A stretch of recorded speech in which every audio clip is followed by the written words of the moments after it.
Uh, Thank you so much for that. Let's kick off. Thank you so much, guys, for joining in the second edition of Eddie Books Chapter Chats. All right. Let's start off. Let's kick off with a prayer first para at least i-invoke muna natin si Jesus Christ or si God para sumama naman siya sa atin. Makipag-chat siya sa atin sa Chapter Chats. Siya actually ang original na nagcha-Chapter Chats. Sa totoo lang. Sa the Holy Bible, that is something that is uh, ginamit niya yan pang chapter chats ng mga believers niya. All right, let's start. Let us all remember that we're in the most holy presence of God.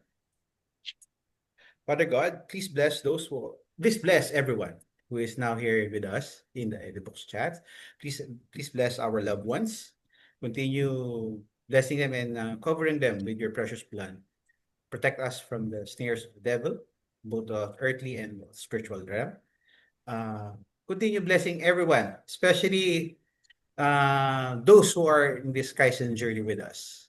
And in a very special way, Lord, we would like to lift up and offer you week 3 and coming week 4 for your greater glory.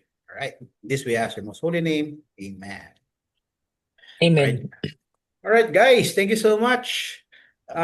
Question lang po. Sino po, taas niyo po yung kamay niyo. Just like to see kung working yung react button namin. Taas niyo lang po yung kamay niyo if you were able to join us yung last episode ng Eddie Books. We have Russ, we have Kuya Ems, si Ruben. Ruben was able to join, Kat was able to join. All right. Others po, you were able to at least watch yung replay.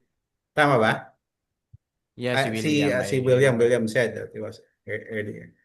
All right. Huwag niyo ibaba yung kamay niyo, taas niyo lang. Seryoso, hindi ako nagbibiro. I need to count kasi. I need to count. Seriously. Keep it up. Kanina si Kat, Naka-raise lang. Ruben. Gaganon Yeah, lang Ruben daw is si fine. Ruben. It's okay. Ruben, I saw it already. Yummy, Russ, all right. Square Amps. All right. Ganito na lang. Para hindi kayo masyadong maano. Kasi, ano lang to, ang tawag dito, chapter check. Okay? Check lang namin. Doon sa mga naka-raise ng hands, share kayo ng ano nyo. O, mag-mic on kayo para din. Share lang kayo ng kahit isang key takeaway na or something that you enjoyed or something that nag-resonate sa inyo sa chapters 1 hanggang 2. All right? Or for that matter, if you're a little bit confused or medyo may hesitation kayo, what was your first impression of that book, Atomic Habits? Yun na lang. Para at least hindi kayo masyadong ma-rattle. All right. Let's do this. Ladies first. Kat, are you available? Can you go online? Can you... Sabi ni Kat? Hello po. Yan. All right. Kat, ikaw muna. Ikaw ang first na interviewin ko. So, you were able to join us yung episode 1, yung pilot episode namin. Ano yung napili mo or what was your key takeaway? Ano po, actually, medyo nakalimutan ko na. Yan ang paborito ko. Okay lang yan. Opo. Charot Pero lang. nabasa ko yung book hanggang chapter 1. Oh, that's fine. That's fine. Yeah. Small habits. Okay lang po mag-start ng little steps. Basta Good. you keep showing up. Yun po. Precisely. Yan. That's very nice. Thank you so much, Kat. Thank you Russ, po. ikaw naman. Ikaw naman, Russ. Nasa Pwede ka biyahe mag-share? daw si Russ. Okay Nasa lang, biyahe. Russ. Si ano na lang, si Yami, Efre. Prof, No? Porque nakasalamin kami, prop ka dyan. Joke lang. paborito ko, Prof. Pwede mag-share na lang ako ng takeaway ko, Prof. Sure. That's better, actually. Sige. Dalawa. Una, yung Isa lang, hindi pwedeng dala. Joke lang. Go, Yami. Una po, yung ice melting analogy. Oh, yeah. That's nice. Yun, di ko makalimutan yun kasi it's also how we should think about our progress. Alam mo yung di siya agad-agad pero alam mo nangyayari dahan-dahan. Tapos yung pangalawa, paborito ko yung Alam mo, ano yung tatlong bilog? Yung when you try to change something, tapos yung gitna is yung identity. Identity. Oo. Dapat we Identity-based should, habits. oo. We should change, if we wanna change our habits, magsimula tayo sa identity, hindi dun sa outcome ba yun or results? Yeah. True. Oo. Yun po yung dalawa, Prof. Thank you so much, Yami. Very nice. At least alam namin na na-appreciate niyo na yung book. All right. Dun Take your sa seat na. You may take your seat. you may take your seats, you may lower your hands. Relax lang, relax. Six. Sorry huwag kayong magugulat Uy, sabi na nga ba ito magre-react si may pa-recitation daw. Then relax lang. Why? The Eddie book or the Eddie books chapter chats will be we will be reformatting our may reformat kami ng konti. Iba na yung magiging editions namin. Literal na chapter chats na siya by next week. Sa 16 meron uli kami. 16 nga ba? Sorry. 23. 16 na pala ngayon. Sa 23, sorry. Ibang kalendaryo pa rin nakikita. Sorry, sa 23. Sa 23. All right. Naman 'tong mga kalendaryo dito sa bahay. Sa 23 we're change anong kalendaryo? Cycle to ni Sweetheart. We'll talk like that. All right. Sa 23 will be parang podcast na yung format namin. So ang bida na ngayon kayo, hindi na kami. Nandito lang kami sa background, makikipagkulitan kami sa inyo so you would enjoy the book better. Right? Tsaka ang nakakatawa dito kasi ang namin doon is just to check kung talaga may habit na kayo of reading the book. Don't worry, no pressure to, no pressure. Hindi namin kayo inuobliga na basahin niyo agad. Ang gusto lang namin, ma-build up niyo yung habit of reading the book. Especially kung nilagay niyo doon sa sa tracker ninyo na optional habit nyo to reading the book. This would at least the Eddie books could help you na ma-establish yung habit of reading it. All right? Yan lang naman. Ano yan, Gars? Go ahead. Dadagdag ko lang kasi Go, please. the idea behind this reformat is kasi kami in the team in a way it will be automatic for us to read the book since it is our initiative, diba?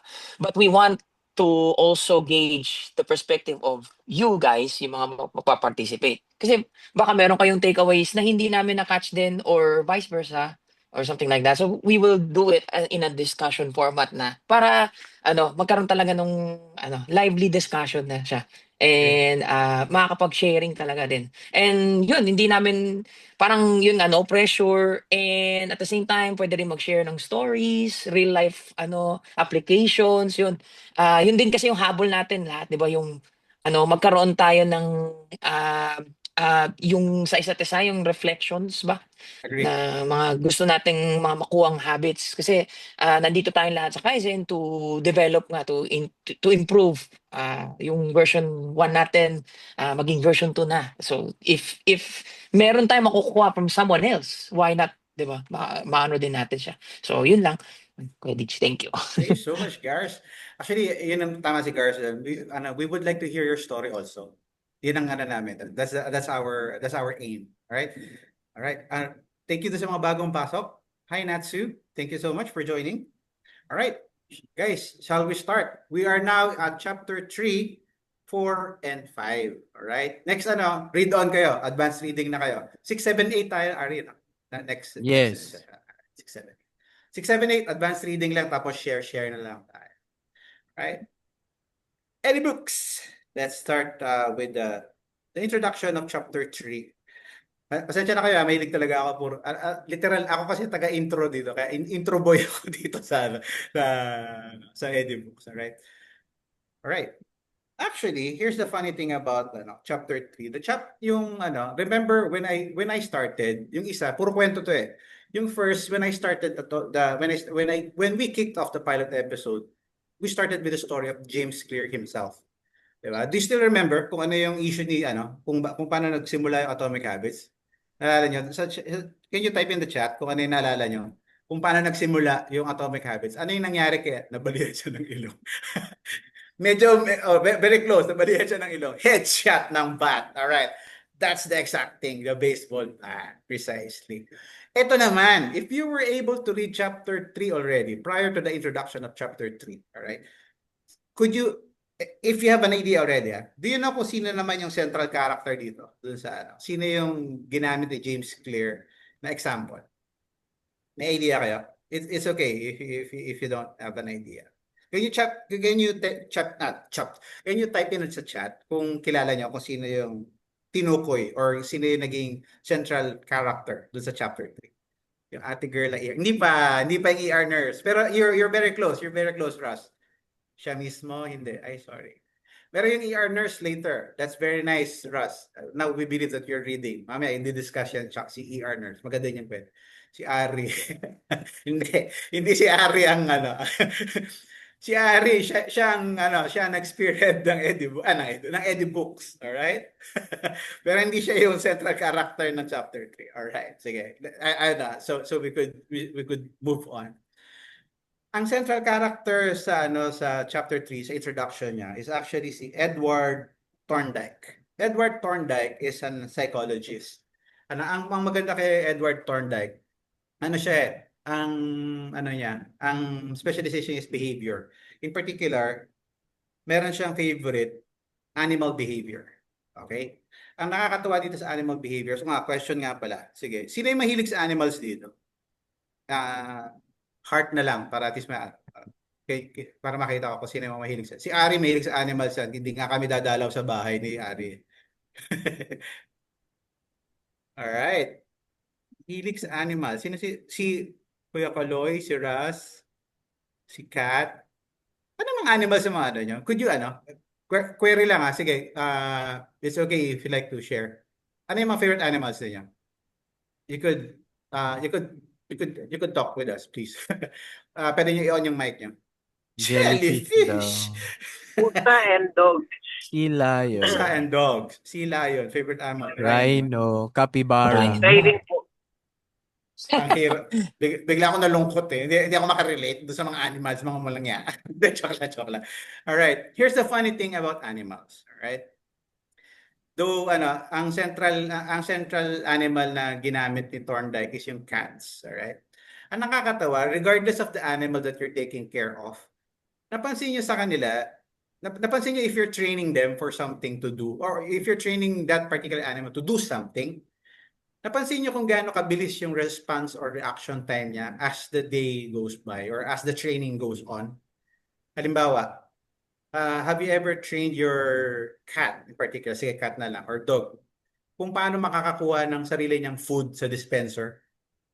Napansin niya yung ganong habit. It would take time, pero they would learn it eventually.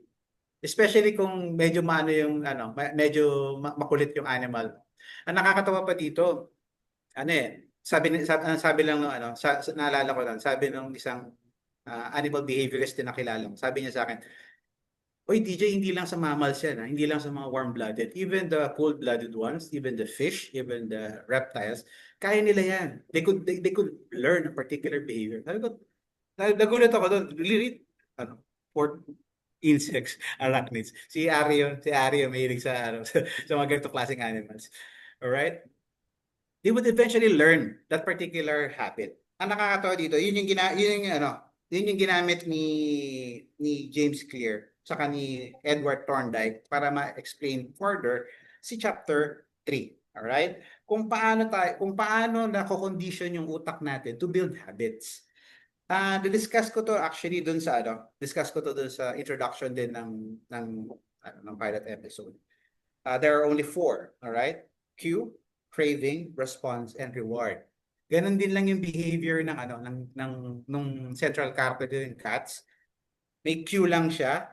Ang cue niya doon, of course, halimbawa, button. May particular button. Yun yung cue niya. Yung craving niya, gutom na gutom lang siya. Alright? Ang response niya is, siyempre, pindutin yung button. Doon niya madidiscover na pag pinindot niya pala yung button, may lumalabas na food. Yun na yung reward. Alright? That's how basic it is. Pero, to explain it further, I would be inviting, of course, si Ari. Because, yun yung doon iikot ngayon yung kwento from kung paano nagkaroon ng the science of how habit work. Alright. Eddie Boy Ari, take it away. Ayun. Parang napasa sa akin tong slide na to, Kuya Dij. Pero pasadahan ko na lang din. So, guys, yung topic namin ni Kuya DJ is all about habit formation. So there are four components sa isang cycle ng habit. So meron tayong tinatawag na cue, which triggers the brain to initiate a behavior. Pangalawa, yung craving, the desire or motivation behind the habit. Yung response yung pangatlo, the actual habit or yung action. And fourth, yung reward, yung benefit na makukuha na nare-reinforce sa habit. So, itong apat na to, pag nakumpleto siya, magkakaroon tayo ng tinatawag na habit loop. So, pag nagkaroon tayo ng reward at nagbigay sa atin yun ng satisfaction or dopamine, uulitin natin siya until it Okay. becomes normal na sa atin. It doesn't need to think na parang magkaroon ka ng malalim na effort na isipin na gawin tong particular na habit na or yung action, no. So, yun. And to discuss further sa four laws of behavioral change, ang na-mention ni James Clear para maging isang ano siya, understandable na framework sa habit formation, ay transform niya yung apat na components ng habit formation into a framework.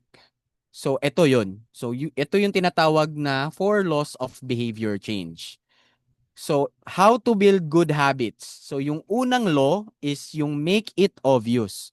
So, ito yung cue sa yung first component ng habit formation. Yung pangalawa is make it attractive. Ito naman yung craving. Okay? Yung pangatlo ay tinatawag na make it easy. So, ito yung response. Dito yung mangyayari yung action mo. And make it satisfying, yun yung reward. Yun yung magbibigay sa'yo ng dopamine, forcing you to do it again. Okay? However, ito kasi yung formula, 'di ba? Para mangyari ang isang habit. Hindi pwedeng kulang siya. Hindi pwedeng putol. Kasi if if hindi siya satisfying sa'yo, hindi mo na siya uulitin, 'di ba? Kung walang cue na nag-trigger sa'yo na gawin yung magkaroon ka ng craving, walang mangyayaring habit. Ayun. So, on the other side naman, ano ba yung, maraming nagtatanong kung paano ba i-break yung isang bad habit. Kasi dito, magkikreate tayo ng habit, di ba? Meron din tayong formula for breaking a bad habit. So, parang opposite lang siya. So, make it invisible, yung cue, kung ano yung nagkokos ng trigger, make it invisible, hindi mo makikita. Yung pangalawa, yung craving, make it unattractive. Yung pangatlo, make it difficult. Yung response, medyo mahihirapan ka. At ang pang-apat is make it unsatisfying. So, parang walang nabibigay sa yung or it doesn't serve you anything, yung kumbaga. So, actually, gusto ko pa siyang i-discuss sana with all the examples. Pero, mas magandang ma-discuss siya sa mga susunod na kabanata. So, ito lang actually yung third chapter. It's just an introduction of the four laws of behavior change. So, ang una nating ide-discuss naman na behavior change or isa sa mga laws of behavior change is yung make it obvious, which will be discussed by another Eddie Boy. Coach, si Kuya Gary pala.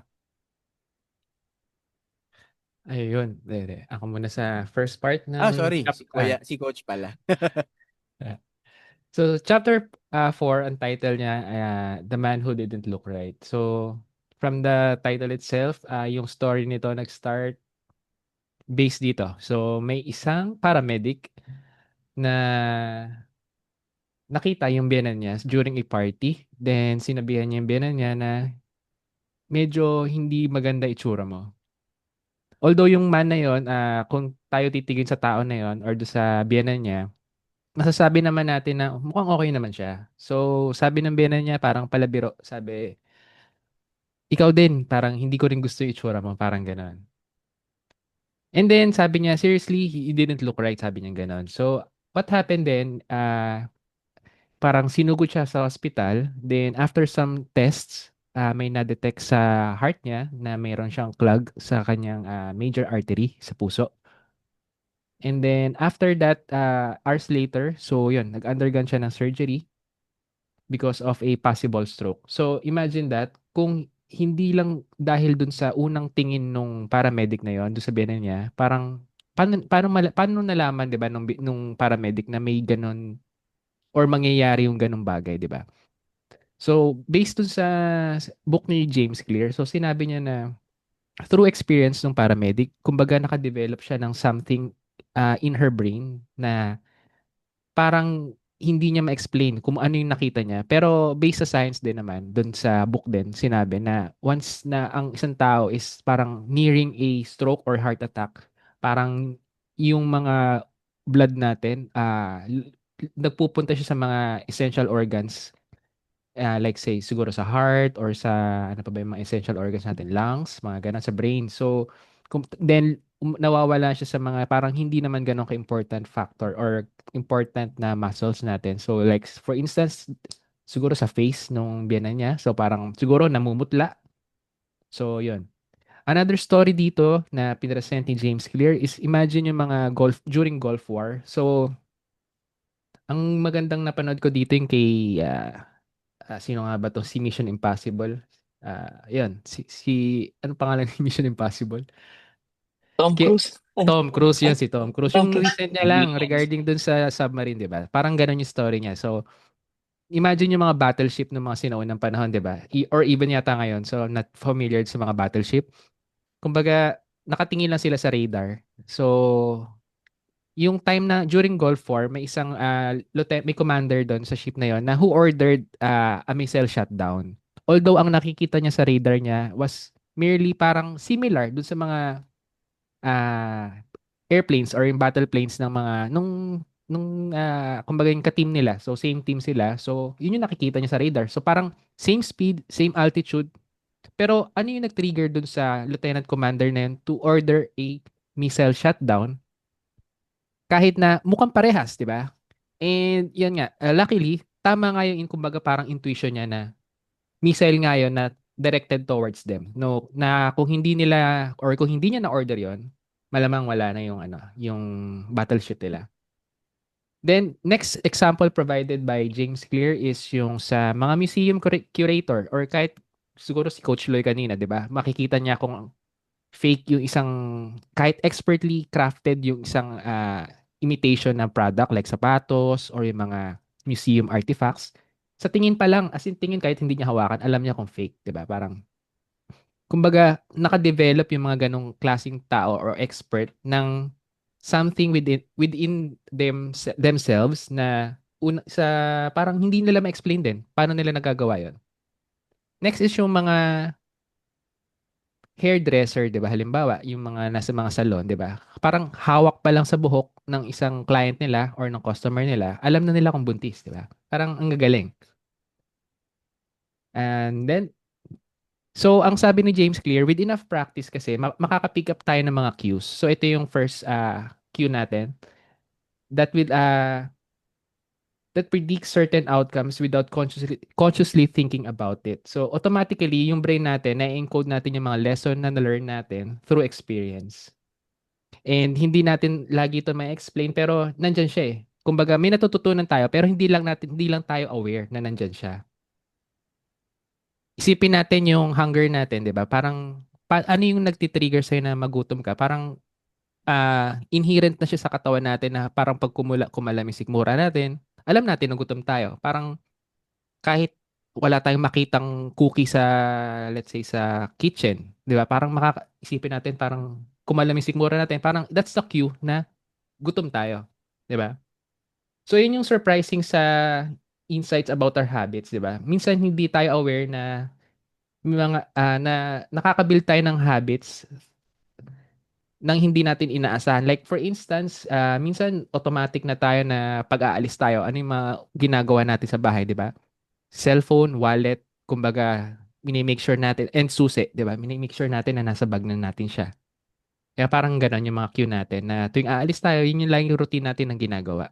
na hindi natin pinapansin or hindi natin siya sinasadya. Parang as in kusa na lang natin yan. Kumbaga yung lakad natin sa kitchen, yung flow natin sa kitchen, parang gano'n na siya na pag pagbangon ko, pupunta ako sa CR or gano'n, then mag-weigh in, parang automatic na siya sa atin.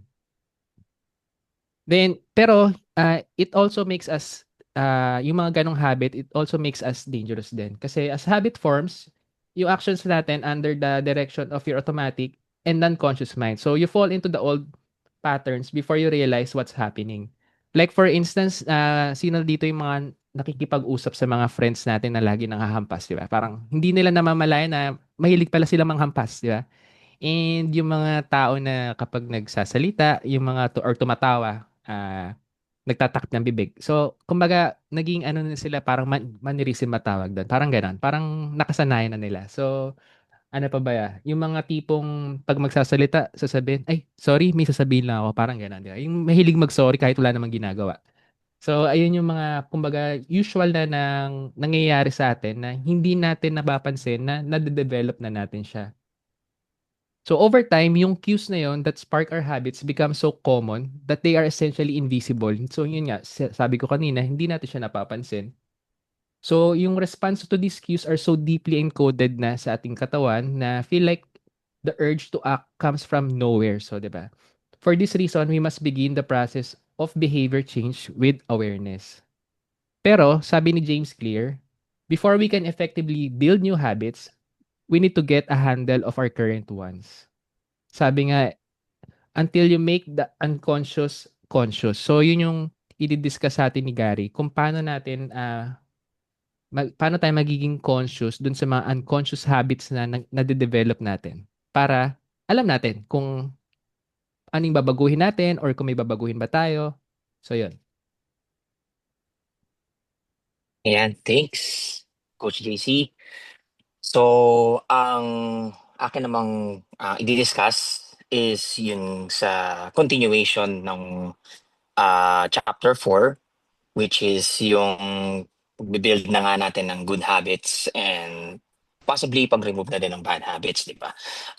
Idadagdag ko lang yung sabi nga doon na you have to begin the process with awareness. So, in order to do so, kailangan mo ng system to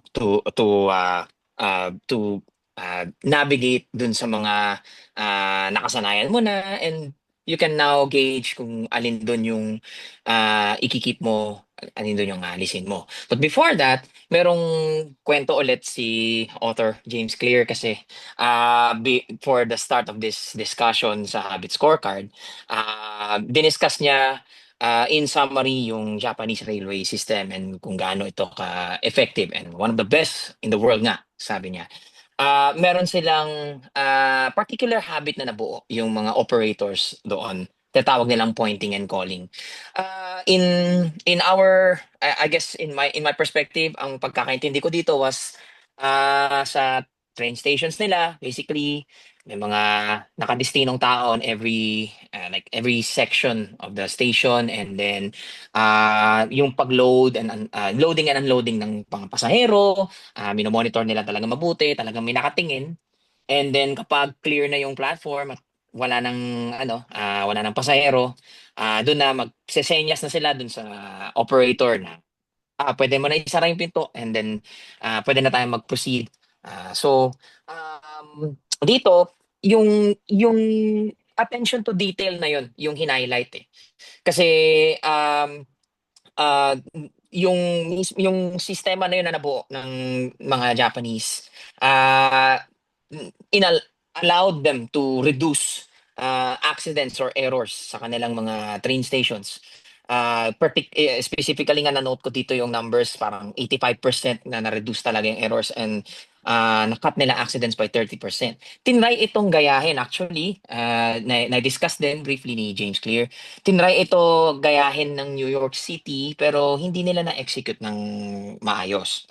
And more details of course kapag binasa niyo yung book maano na yan din doon. And then another story na dinugtong niya in relation to this is nung nagpunta siya ng Japan, and then naka-witness siya ng isang incident doon sa Shinkansen, yung mabilis nga nila na train, no? Merong isang woman na may may kasama yan, anak niya. And then yung bata tumakbo sa loob ng parang hinabol yung train. And then hinabol din siya ng magulang niya, 'di ba, nung woman, and then naipit yung kamay. And of course, if anyone would kahit sa kanino man mangyari to, matataranta ka talaga. Kasi naipit ka na dun sa pintuan, na-jam ka na dun sa door. And but with the system nga nitong Japanese Railway, may nakakita and then sinenyas agad. It's like if we would to simulate it, parang sabi, may dito, mayroon tayong situation dito, naipit yung kamay ng ale. Baka pwedeng buksan niyo yung pinto kaagad kasi kailangan natin siyang iligtas muna before before mag-go yung train. So the idea behind this is, again, attention to detail and yung awareness ng buong staff and buong team. Yun.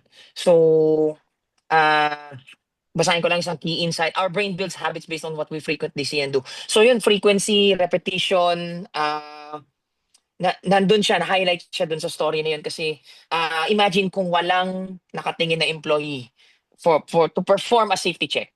Malamang grabe yung nangyari dun sa babae. So the idea behind this is for us to raise our level of awareness.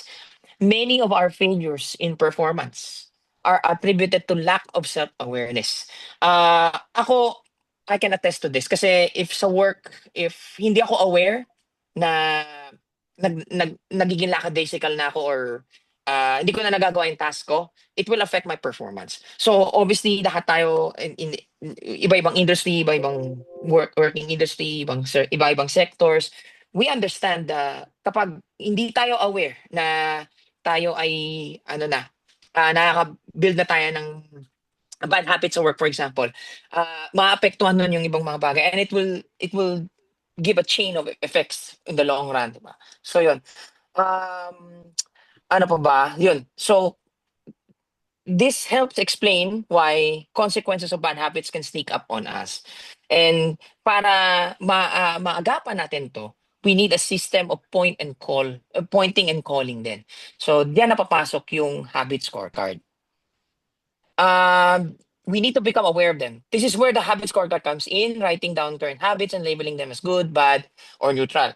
To explain that further, so ang sabi ni James Clear is, as a beginner, kunwari, wala ka pa sa Kaizen, regardless kung nasa Kaizen ka o wala, make a list of your habits and write them down. Yun ba? Like sa umaga, pagising mo, papatay mo yung alarm, check ka ng phone, taka sa CR, pee or poop, di ba? Sorry. And then, you weigh yourself, take a shower, etc. So, lahat ng yun, nangyari in a sequence, right? And then, ilista mo lang sila, and then you can label them based on their action. You can label them as either a positive habit with a plus sign, negative, and then neutral habit, equal sign. Ang idea dito is mapulis mo rin yung sarili mo konti. Like, dun sa sequence na yun, alin ba dun ang tingin mo negative? So, for me, while listening and reading to this book, immediately nag-resonate sa akin yung pag-check ng phone. Kasi isa din akong biktima ba? Kumbaga. Kasi prior to Kaizen, din, parang pagbangon, ay hindi agad babangon, di ba?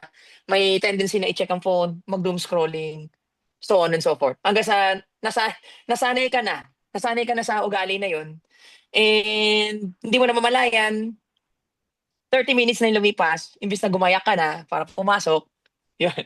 So, that's me actually. I'm telling my story. Pero yun yung idea behind this. Is yung mapulis mo yung sarili mo, ano ba dun sa mga habits na yun?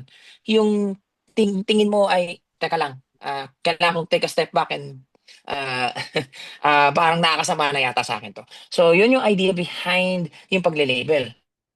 However, sinabi din ni James Clear na challenging ito kasi hindi naman talaga, sa totoo lang, hindi naman talaga lahat ng habits ay malilabel mo ng as good or bad. Kasi hindi naman lahat ng habits is nagsiserve din ng purpose sa atin. Like yung sa pagsa-cellphone kung yun, probably during that time, it's a method of relaxation for me. Na nagdo-doom scrolling ako, although ang mga napapanood ko lang yung mga nagsusuntukan sa basketball, sorry Pero yun yung mga madalas mapapasok sa timeline ko. Pero yun na nga. Um, in order for you to categorize well yung mga habits mo, sinabi ni James Clear is the only label na kailangan mong i-emphasize is effective habits. Yung makakatulong sa iyo to solve problems. Sabi nga ni Coach JC, nagbabrowse din ng upcoming na release na sapatos. Yes, biktima din po ako niyan. Yan. Ayan. You have to categorize your habits on how they will benefit you or hurt you in the long run. Sabi ko nga, pamumuli sa sarili, alin dito ang kaya kong i-keep, alin dito yung dapat kong alisin na. And ang pinaka nagustuhan ko dito is yung 2 questions na dapat itanong mo sa sarili mo when you are trying to rate your habits. Yung mga nilista mong yun. Does this behavior help me become the type of person I wish to be? If we go back, yung identity shift or yung identity change. Since bubuo ka ng bagong identity, now you can attribute it to your habit scorecard and say, okay, alin ba dito yung matutulungan ako para makarating ako sa version 2 ko? And similarly, alin ba dito yung i-hinder yung progress ko? And ibabalik ako sa version 1 ko. So it's always a positive and negative, right?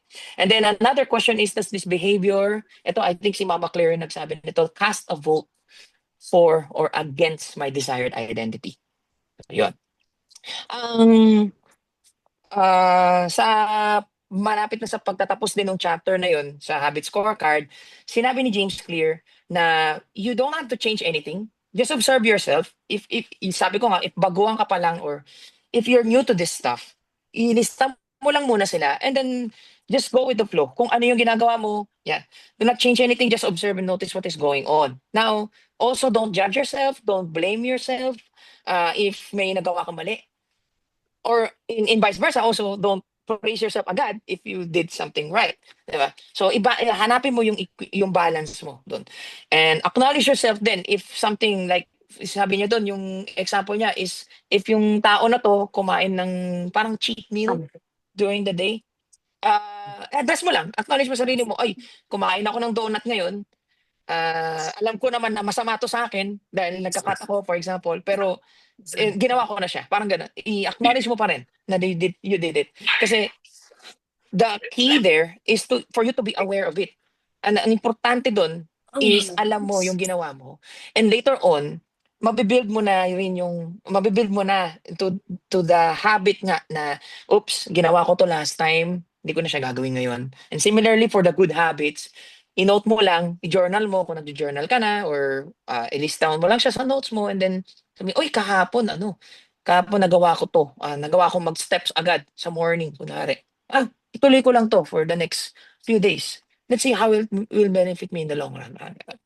So, yun, habit scorecard, simple exercise daw. Pero ang daming, di ba, ang daming tidbits, ang daming matututunan talaga. It's a simple exercise you can use to become more aware of your behavior. So, yun. Proceed na tayo sa next chapter. Chapter 5, which is i-discuss naman ni na Sir Gian and ni Sir Pat. Mag-share lang muna din ako dito sa habit scorecard. So Sure. actually, dito sa Kaizen, 'di ba? Parang gumagawa tayo ng mga parang personal development na based sa optional habits. So for me, ang optional habits ko kasi talaga mostly or yung things to do within the day is makasubmit ng mga pending office work on time, on that day, kumbaga. Kumbaga may ma-accomplish ako sa trabaho. So what I did, kumbaga, chinek ko yung mga bagay or gumawa ako na parang scorecard din, na gaya ng sinabi ni James Clear, kung ano yung mga ginagawa ko sa opisina, pagdating ko sa opisina. So first thing in the morning, so yun, nakakasalubong ko minsan si Miss Yel, nakakasalubong ko minsan naglalakad, and si JV Santos ng barangay. So nakakasalubong ko sila sa office, bumibili ng coffee. So yung first thing. So chinek ko siya. So okay naman siya kasi nakakapag-steps ako. And ayun nga, gising ako dahil sa caffeine yun nga, kasi may coffee shop doon na medyo malayo. Although may malapit na coffee shop sa building namin, nag-decide ako na doon akong bumili sa coffee shop na mas malayo para added steps. Next na ginagawa ko minsan, napansin ko, sabi ko, ano ba yung nakakakos sa akin kung bakit hindi ako nakakapag-submit on that day or ano yung nakakaubos ng oras ko. So, anong napansin ko, sabi ko gano'n, recently din, browse ako ng browse ng Messenger or ng YouTube videos. Like, halimbawa, may gusto akong bilhin na sapatos. Tingin ako ng tingin ng review. So, during office hours, sabi ko, ba't ako tumitingin ba't ko ginagawa yan? Sabi ko gano'n. So, sabi ko, paano ko siya tatanggalin? Ito, sa akin lang to, personally lang sa akin lang to. So, ang ginagawa ko, para tigilan ko ng ginagawa kong gano'n na pagbabrowse ng upcoming review, bilhin ko na lang siya, sabi kong gano'n. Hindi, parang, alam mo, yun, parang hindi na ako mag-iisip. So, tanggal na siya sa system ko. So, ayan. So, binili ko na siya. So, ngayon, wala na siya sa system ko. Mas focus na ako sa work ko talaga. Then, ano pa ba? Ayun, binibigyan ko ng schedule kung kailan ako sisilip ng Messenger. Kaya pansin ng mga ka-team ko sa Eddie Boys kung bakit minsan tagal kong hindi nagsiseen sa group chat. Ayan, ganyan. So, may time lang ako na tumitingin sa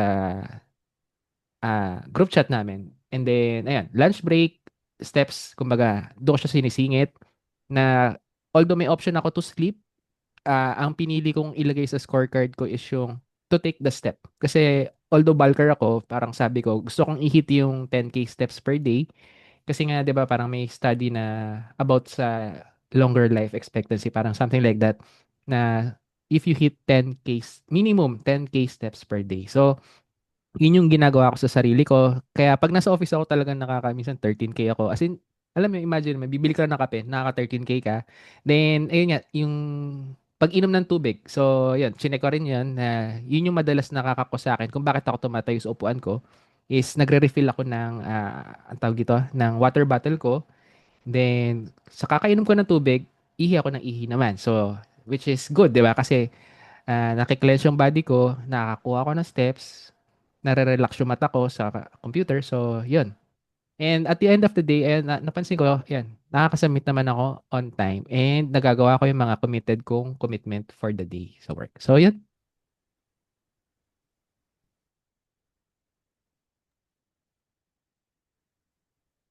Right. Thank you, Thank you so Coach JC. much. Go ahead. Go Okay, ahead, Teach Pat. Kuya Pat and Kuya Gian. Yun. So, basically here for chapter 5, kami ni Gian ang magdi-discuss na to and mag-share mga namin, mga sharings namin. So, chapter 5 is the best way to start a new habit. And dito sa chapter na to, focuses on implementation intentions and habit stacking. Mga two strategies siya that make it easier to turn good intentions into actions. Next, please. Teach or hindi lang sa ayan. So yun. Best way to start a new habit. Why I'll do it when I feel like it doesn't work? Kasi relying on motivation is unreliable because it fluctuates. You need a clear plan for when and where you'll do a habit. So, dito, dapat talaga meron kang intention to do it. Kasi, hindi lang naman yun pag walang motivation, hindi mo siya magagawa eh.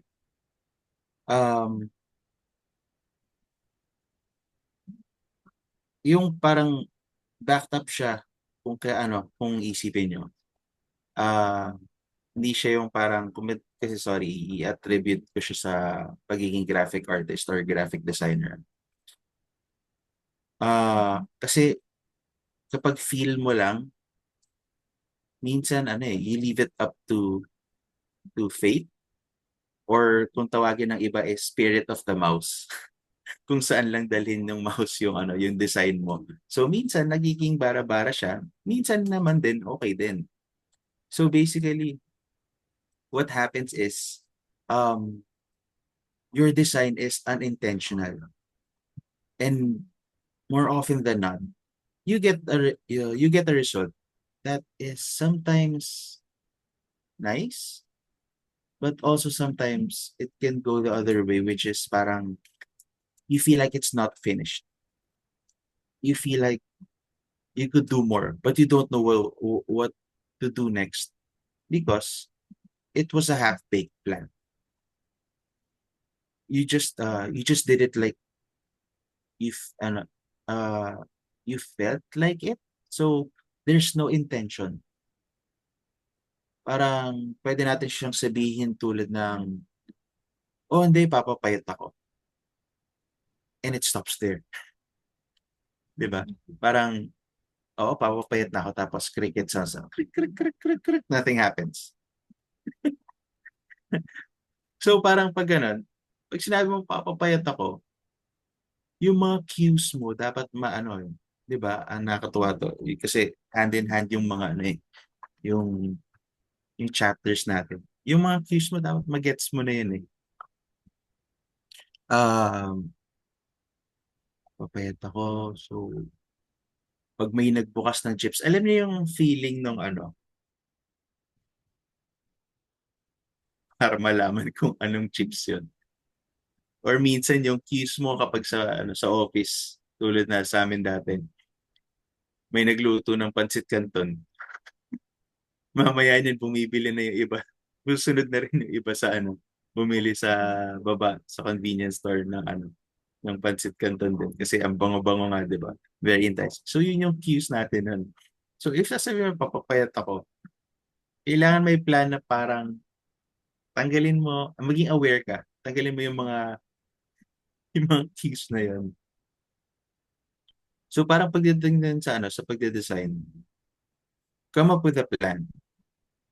Parang pwede na natin ilagay dito ano yung sa earlier chapters. Pwede nating ilagay na yung intention mo na parang yung goal mo, 'di ba? For you to reach that goal, 'di ba? You need to take those steps. So, pag inalign natin yun doon dito sa chapter 5 natin, kailangan natin gawin ng plan. So, paano ba ma-achieve yung results na yun? You do a storyboard. Kasi storyboard pa lang, doon mo na makikita yung step by step mo, what happens, kung ano yung mga, where are you gonna start? For example, sabihin natin, ano tayo? Video na lang. Sige, video. Pag gumawa ka ng video, parang, paano lalabas yung intro? Paano lalabas yung ano? Yung brand, yung logo. Paano susunod, paano ko i-introduce yung brand or paano ko mapipitch yung yung brand with the effects, with the other images na nagsusupport sa kanya. Paano ko ma-direct yung mga mata ng mga audience ko papunta dun sa gusto kong makita nila dun sa video. Diba? Susunod-sunod yun. You come up with a plan for you to get that output. So, pagdating naman dito sa habits, yung implementation mo, dapat may intention. So, parang tulad ng goal mo, ay para makuha yung goal mo, I will behavior at this time in this location or in this location. So parang nag-storyboard ka lang rin sa gusto mo mangyari.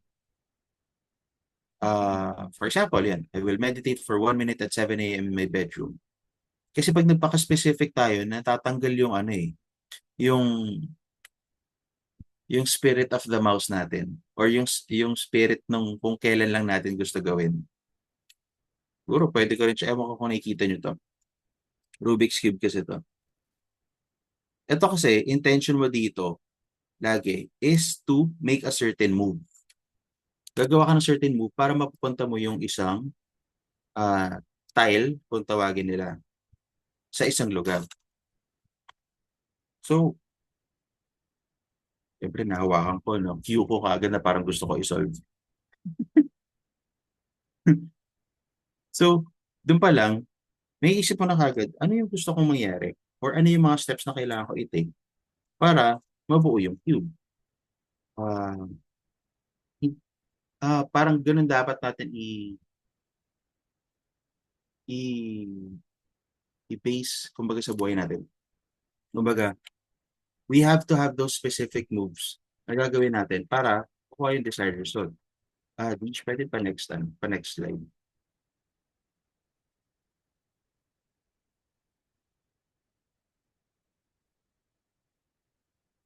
Ayan, thank you. So dito, sa, ay, tumaba bro.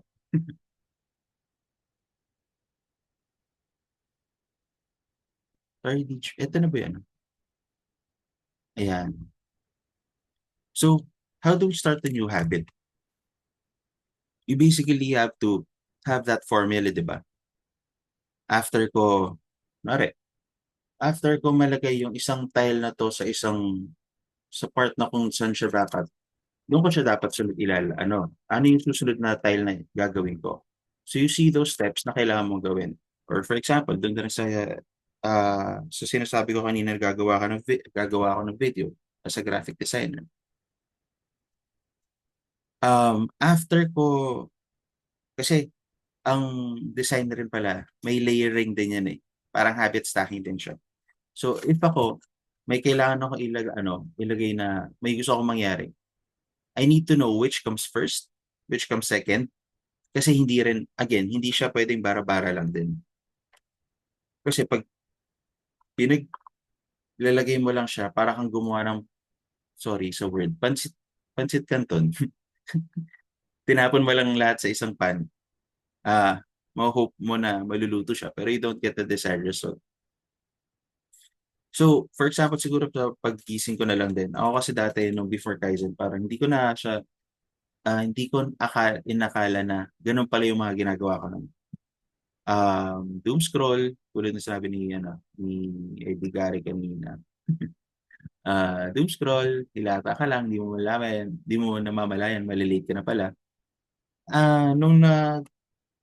Yun yung na-develop ko nun sa season 7 nun. Pagkagising ko, ano yung kailangan ko gawin? I had to check my cues for that. Kasi dati ako unang ginagawa talaga, iinom ako ng tubig. First thing yun na ginagawa ko dati before Kaizen. And doon ako nahirapan. Kasi yun yung pinakaunang ginagawa mo at the start of the day eh. So kailangan ko tanggalin yun. So after ko uminom ng tubig noon, sa ako magbabanyo, minsan doom scroll muna ulit, ganyan. Or tatagal ka sa banyo kasi dala mo rin yung phone mo. Mga ganun. But now, dito sa sa current habit ko, pagkagising ko, I meditate. After ko ma-meditate, doon ako, yun na yung cue ko, susunod is, tapos na ako mag-meditate. Nagising na yung katawan ko. Relaxed ako, and susunod ko niyan is, I go to the bathroom, I weigh myself, or magbawas muna, kung ano yung certain cues na pwedeng pumasok doon na medyo out of my control. So yun, kung isipin mo, yung mga little things na yun yung, sorry, nawala ako ng konti. Yung mga little things na yun, yung kailangan ko baguhin. Kasi yun yung nagbabago ng momentum mo for your routine. Kasi yun yung nagtitrigger sa'yo eh. Or yung pwedeng yung environment mo as a cue. The physical and social environment acts as a trigger for habits. Changing your surroundings to include clear cues makes the behavior easier to start. Minsan pwede rin napansin niyo yung pag madaling araw, nagising kayo, naiihi kayo. Or parang gusto niyo dumumi. Kahit nakapikit kayo, alam niyo na kung saan kayo pupunta eh. Minsan nga, naalala niyo pa kung saan nakalagay yung yung hindi niyo nalagay na damit na nasa sahig pa rin. Alam niyo na nandun pa rin. Maalala mo na lang eh. Yun, example yun as an environment sa cue. So,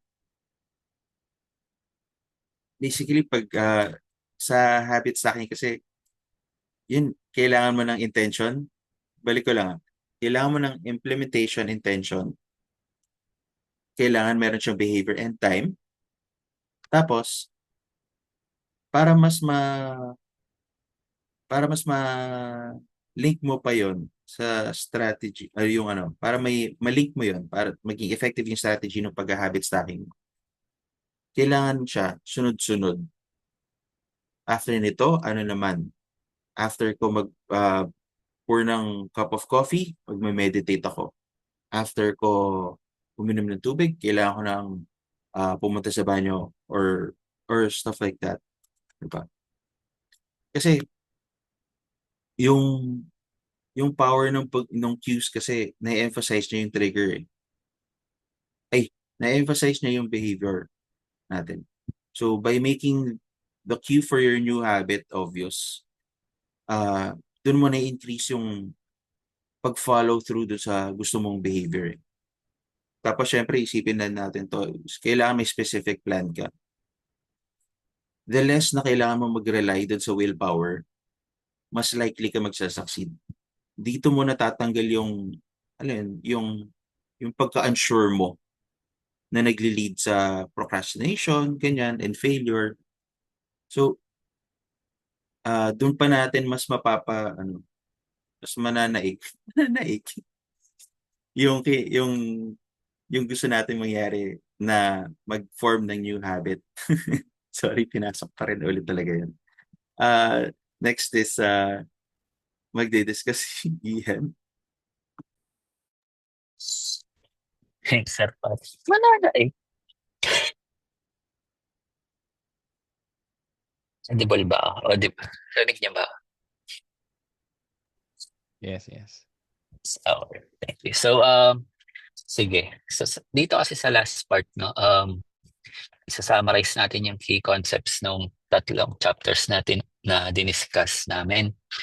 Ang idea is for this last session tsaka this session, kami pa yung mag-start ng mga key concepts. Pero yung gusto nga natin by next session is mag-evolve na yung chapter chats natin na lahat involved. Then, kumbaga sa dulo is isa-summarize na lang natin yung mga key points ng lahat para lahat naman tayo maka-ambag or mapakinggan din natin yung ginawa niyo or yung ginawa nabasa niyo kung nabasa niyo talaga ganun. Pag may tayo, may accountability kasi hindi naman talaga yung point natin dito sa chat dito sa chapter chats is may dagdag yung habit ng pagbabasa sa ating lahat. So yeah. So tapos add ko lang din, no. Mas maganda kung mai-relate nyo sa sariling experiences. Kumbaga maging aware tayo na ganito pala yung habit ko na yun. Halimbawa, binasa natin, di ba? Itong sige, i-ano muna natin. Tapusin ko yung point ko yun after, di ba? So yung chapter 1 and 2 is parang identity, di ba? Kung pinagawa ka ng identity. So parang yung i-relate ko na lang din sa Kaizen journey natin. So yun. Ano ba yung gusto nating identity? Hindi natin pwedeng sabihin gusto kong pumayat. So ang identity natin is fit person tayo or a gym goer, di ba? So paano mo gagawin na ano tayo? Paano mo lalagyan ng habit na isa kang fit person, na isa kang aware sa kinakain mo? So first is yun nga, lagi kang nag-workout. So yun yung chapter 1 and 2 natin. Then chapter 3, kailangan natin siya gawa ng better habits. So ano bang ginagawa ng isang nag-gym? Ng isang fit person. So nag-gym. O ano yung cue natin? So halimbawa, dati hindi mo naman talaga ginagawa yun or tamad na tamad ka. So lalagyan mo ng cue. Ipe-prepare mo na yung damit mo. Di ba?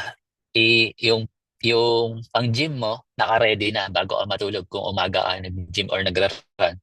I-ready mo na. Para pag gising mo, ando na siya. So yun yung magiging cue mo. Pag gising mo, after mo in my case, ang ginawa ko kasing habit ngayon is pagising ko, magwiwi, magtimbang, tapos dinagdag ko kasi sa optional habit ko yung mag-meditate. So yun, mag-meditate. After hindi pa ako mag-aalmusal kasi kahit gutom na ako. Kasi kapag nag-almusal ako, hindi na ako makakaran. So talagang pinipilit ko mag-run ako kahit 2K hanggang 3K lang. Magkaroon lang initial steps for the day. Pag nasa gitna na kasi ng run mo, 1K inside, may tutuloy mo na siya eh. Tapos, okay na, maglalakad na lang ako pabalik kung saan man ako abutin ng pagod. Pagka-almusal, after 30 minutes to 1 hour, tsaka mag-workout. So, kasi panggabi ako eh. So, panghapon. So, kaya umaga yung workout ko. So, ganun na yung naging habit ko for 3 weeks. So, yun na yung cue, di ba? Cue, craving, response, tsaka reward. So, ganun na yung nangyayari sa akin for 3 weeks. At least consistent na ako doon for until ngayon. So, okay. Except lang, halimbawa kanina, may run yung Kaizen. So, nauna talaga pagkatimbang. Hindi na ako kumain eh. Dumiretso na kami dun sa, sa run namin. Since wala naman ang workout, tapos ko na from Monday to Friday. So, okay na yun. Kumbaga yung weekend is naka-reserve na talaga siya for family time. Di ba? Yun din, isa pa rin yun. So, i-schedule mo yung Monday to Friday mo or kung saan mo man gusto ilagay yung workout mo. Monday pa lang, dapat alam mo na. Para yung week mo, maiplano mo din. So, kasama na rin yun. And then, yung sa chapter 4 natin, The Man Who Didn't Look Right, di ba? So, actually, nakakabilib yung dalawang story, di ba? Yung paramedic. Kumbaga, isang tingin niya, alam niya na agad. So, pag nirelate mo yun sa life natin, for example, ako, IT.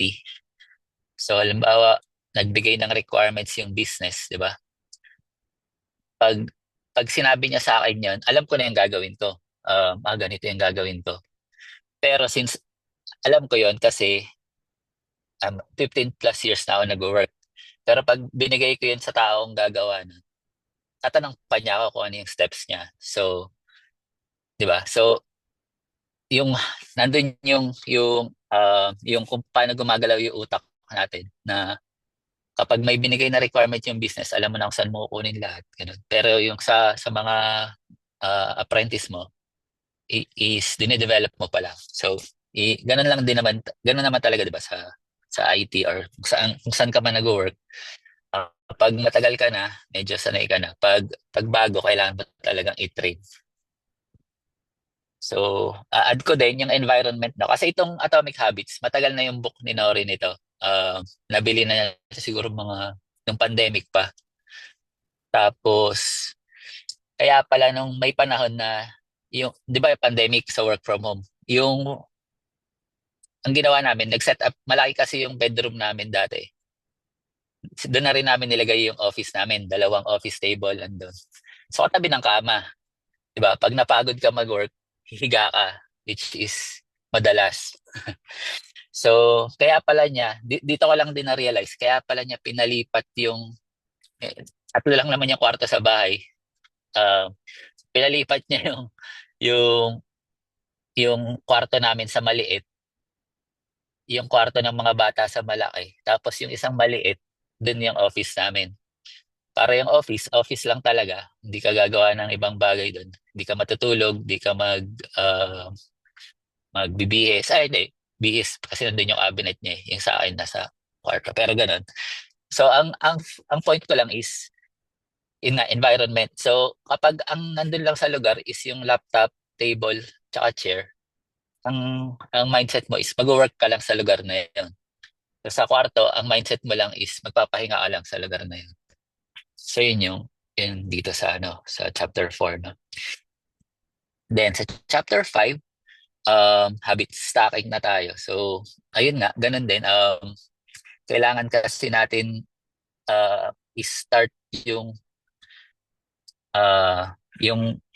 paano mo, 'di ba, yung sa chapter 4 is na-identify mo na which habits yung gusto mong ituloy, positive, and yung habits na gusto mong tanggalin. So, since may matatanggal kang habit, may gagawin ka din na na may dadagdag ka na gusto mong, 'di ba, nung nag-character worksheet tayo, may target tayo eh, meron tayong vision. So, hindi mo naman siya makukuha ng yung V1 mo lang yung yung V1 mo pa din na personality yung gagamitin mo. So like ako, hindi naman talaga ako nagme-meditate dati, 'di ba? Pero idinagdag ko siya. 'Di ba? Hindi mo naman siya Hindi ko siya ginagawa dati talaga. Cringe nga eh. Yun yung sinabi ko dun sa post ni Coach Chi. Na ngayon, parang pag umaga, kulang na pag hindi ka nakapag-meditate ka lang, hahanapin mo siya eh. So, yun.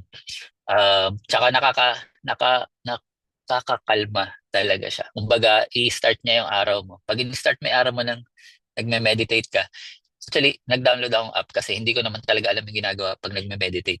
Hindi kagaya ng iba, di ba? Pag sanay na, kailangan lang niya sarado yung kwarto, silence lang. Kung ano man yung nasa isip niya, ina. Dahil sa akin, kailangan ko pang makinig sa app. Although yung sinasabi ng app daily, pare-pareho lang, pero hindi ko pa siya ma-memorize eh. Kumbaga, kailangan pa lang din. Yun, di ba? So, ini-stack ko pa yung habit ko. Kailangan ko pa yung app. Pero pag na-perfect mo na yon, automatic na pagising mo, hindi mo na kailangan yung app. Tanda mo na eh. Ganitong oras, o ganito, sabi niya, tumingin ako somewhere, bilang ako ng 5 objects, be present, pakiramdaman ko yung sahig, yun, yung mga ganon. So, ganon yung nagiging meditation, di ba? Be present. Yun lang yung gusto niyang gawin eh. Kasi, ang nangyayari sa atin is, masyadong mabilis yung mangyayari sa araw. Kailangan maging present ka dun sa oras na yun. Then, pati bago matulog, nagme-meditate na din ako bago matulog. Yun din, pampakalma. Kahit nakapagkape ako, nakakatulog pa din ako kahit napagkape na ako ng mga late na mga 6 p.m. Kasi nga, 11 yung sleeping time ko, 11 tapos ng work. So yun. So yun yung chapter 5 natin. So, hindi mo siya kailangang simulan ng malaki, no? Small actions lang. Like, paano ba? May isa pa pala akong last example, no? Yung mother-in-law. Hindi kasi siya, last week lang, nag-vacation siya. Tapos, hindi niya naman ugaling ilagay yung relo niya somewhere. Hinubad niya, tapos sabi niya nilagay niya sa bag. Pag tumawag siya sa amin, emergency daw. Emergency. Bakit? Nawawala daw yung relo niya. Hindi niya makita. Baka raw nanakaw o nalaglag. Ganun. Tapos, ayun, masama na talaga yung loob niya. Parang, wala na, after 30 minutes, 1 hour, di talaga. Then, mga kinahapunan, sabi niya, nakita na niya. Saan niya nakita? Sa lagayan niya ng salamin. Since hindi niya habit yun, di ba? Hindi niya talaga makikita yun doon. Kasi kahit gaano ka agaling maghanap, first time mo nilagay doon, wala kang magagawa. Kahit halugugin ko lahat, pag kinalog ko yun, isipin ko lang may salamin doon, di ba? Baka ganun lang din yung nangyari. Since hindi niya talaga ginagawa ever, first time niya ginawa, ayun. So, nagka-problema, di ba? So, yun nga.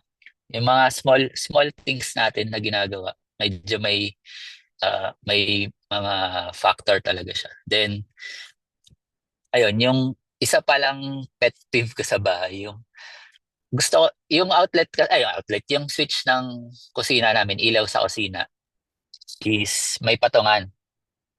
So, ito yung switch, may patungan. Ito, diba? Yan. Ayan. Ang hilig kasi nila maglagay ng bagay doon sa tapat ng switch. Araw-araw ginagamit yung switch. So, tuwing makikita ko may nakaharang, talagang inaalis ko, di ba? So, naging habit ko na yun na alisin lahat ng nakaharang doon. Kasi nga, araw-araw natin ginagamit yun, pero laging may nakaharang. So, ayun. So, yun lang, yung summary natin for chapter 3, 4, 5 na switch. Huwag mong banggitin, baka mapabili tayo niya. Right. So, Thank you yun. so much. Yeah. Dij, Thank you take so it away. much, Gian. Thank you so much. All right. Now we're almost done. Actually, it's already 12:24 on our clock. Question lang po. Doon sa mga nagstay, thank you for staying with us. Alam ko lunchtime na. Ito ang gusto ko niligas na. Could you raise your hands if you'd like to join, to share anything, any of these three you could answer. All right? Anyone? Any takers? O otherwise, magbo-volunturo ako, kayo rin. Ako na lang muna, Kuya Dij, Alright, go para ahead, go ahead, go pang-break the ahead. ice. Sige, sige, So, yan ang pang sargo natin. Sige, basagin mo, Ari. Sargo. basagin ko na kasi konti lang yung airtime ko kanina. Joke lang. Alright, Hindi, good, good, good. nag-resonate talaga sa akin yung implementation intention. And napaka-importante nun kasi sa journey natin sa Kaizen. Kasi lahat ng bagay na ginagawa natin dito sa Kaizen, hindi siya pwedeng passive. Hindi pwedeng parang, gawin ko lang yan, mamaya kasi makakalimutan mo yun. So, lahat ng bagay dito, Mm. para Mm. ma-perfect natin yung mga habit trackers, it has to be scheduled, it has to be intentional. Kahit yung pag-gym natin, 4 splits ako sa gym, sa isang linggo. And, hindi lang naman Kaizen yung ginagawa ko sa buhay. Isa akong Correct. empleyado, isa akong anak, isa akong tito, isa akong exotic enthusiast. Meron din akong mga ginagawang iba. Kaya ako sinasabi to kasi sa dami ng responsibilities natin, magkakahalo-halo yun. Doon na didistorbo yung structure natin. Wala tayong structure. Kaya papasok dito yung implementation intention para magkaroon tayo ng structure sa lahat ng mga ginagawa natin. Dati limiting belief ko yung sinasabi kong wala akong time. Pero hindi. Meron tayong time lahat. If inayos lang natin yung mga gagawin natin sa isang buong araw. Halimbawa, tama yung sinabi ni Kuya Pat kanina sa na-discuss niya. Ako kasi hindi ako, night owl ako night owl ako. Talagang gising ako ng gabi. Umaga ako natutulog. Pero nung sumali ako nung season 7, paano ko i-change yun? Iniisip ko talaga. So, timing lang din kasi nagbabasa na ako ng Atomic Habits nun. Naalala ko, talagang intentional, talagang need kong gumising ng 5 a.m. Kahit matulog ako ng 2 a.m., gigising ako ng 5 a.m. just to accomplish that promise. Nagigising ako ng 5 a.m. Pagising ko ng 5 a.m., magbabawas, iihi, titimbang. Anong next nun? Kung hindi ako magte-take ng steps, that time kasi ang taas na ng steps ko. Like around 17,000. Kung hindi ako magsi-steps ng umaga, maghahabol ako sa susunod na part ng araw. In which, tatamaan na yung mga ibang gagawin ko. So, ganun lang kasimple yung effect niya pag hindi ka naging intentional. Kung nag-procrastinate pa ako, 'di ba? So, talagang I know it sounds like parang, okay, intentional, dapat gawin natin to. Hindi. Parang isabuhay nyo talaga. I-imprint nyo sa utak nyo na lahat ng gagawin natin sa Kaizen is always intentional. Kahit yung pag-count ng calories, pagtimbang, paggising ng umaga, pag-take ng steps. Oo.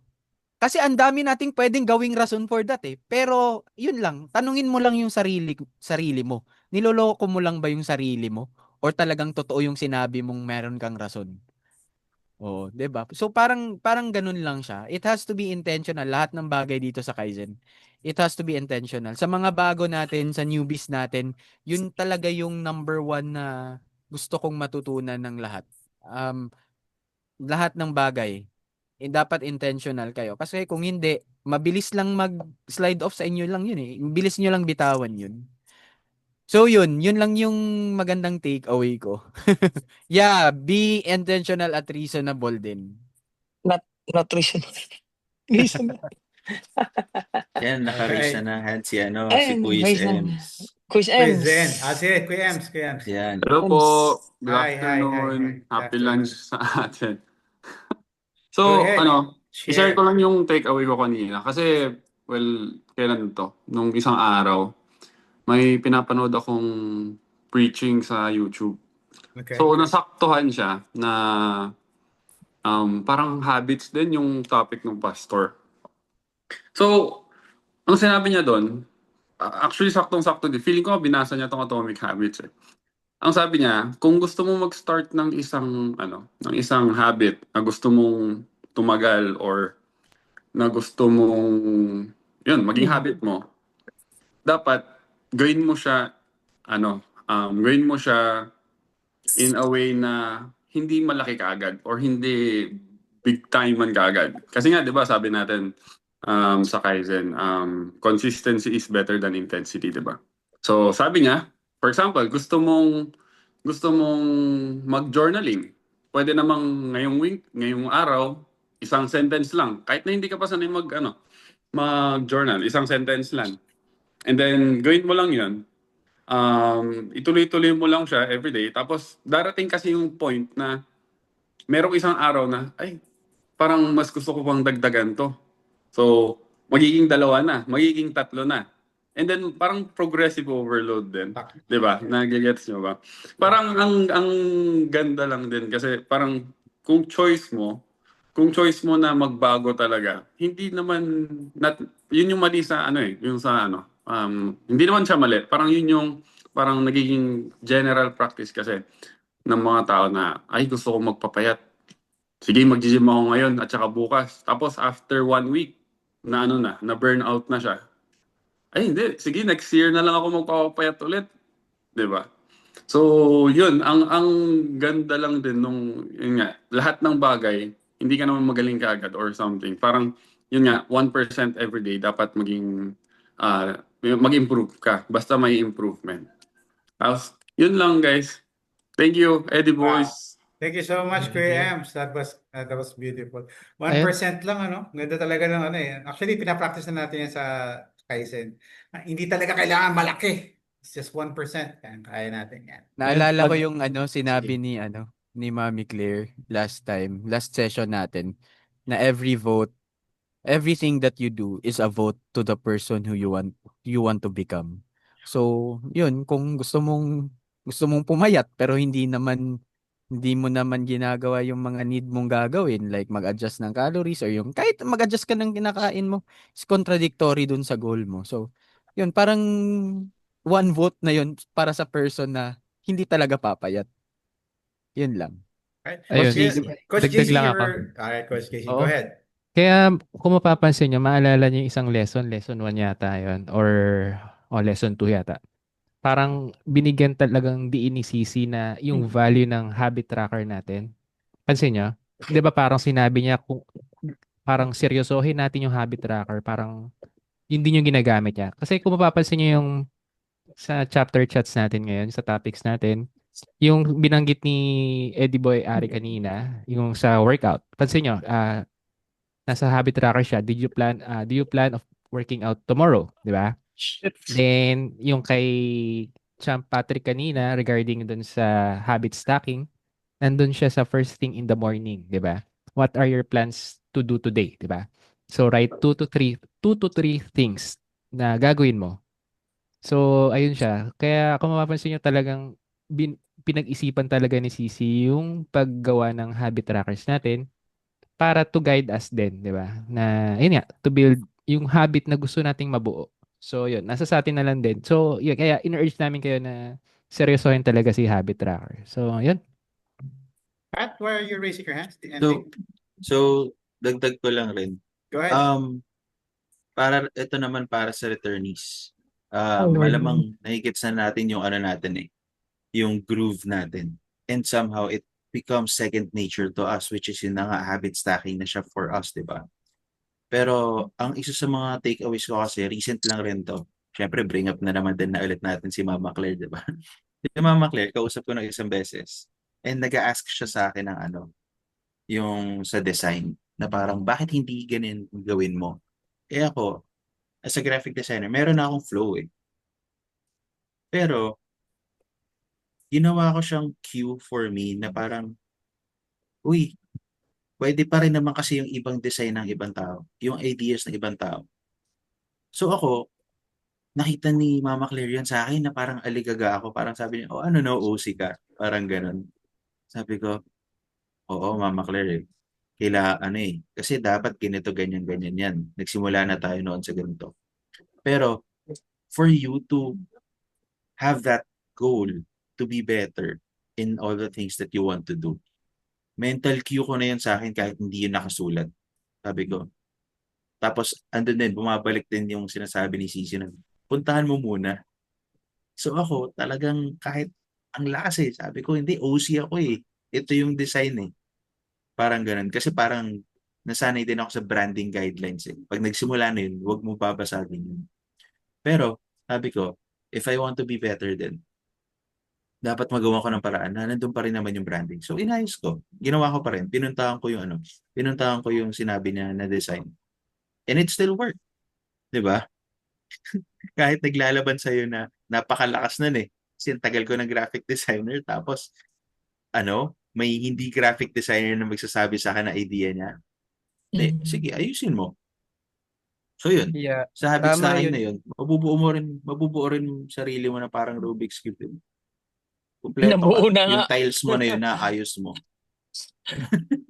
Thank you so much, Sir Diba? Pat. Yun lang. All right. Si Doke baka meron There's i-share. we have actually sorry.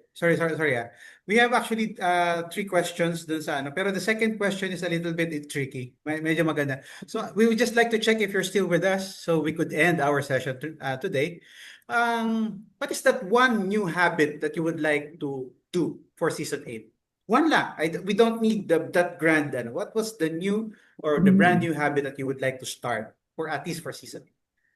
You can type in the chat if ever. But if you're willing to share, please raise your hand. Si Sito baka Meron. may... Si Sito Ah, kaya. Kasi Sito. Sito, do you have Sito. anything you'd like to share? Are you ano? Can you yung uminom? Sorry. Kat Yung says pag-inom. pag-inom ng tubig after magtimbang. Yeah?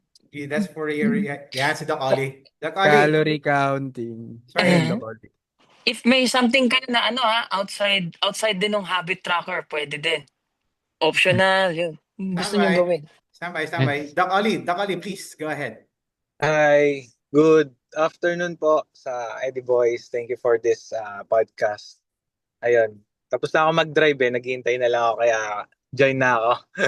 Ayan, Ninong Chris, ayan, thank you po. So kung meron man ako sigurong habit na gusto kong idagdag ngayon and talagang dinagdag ko siya for this season, yung pagjo-journal.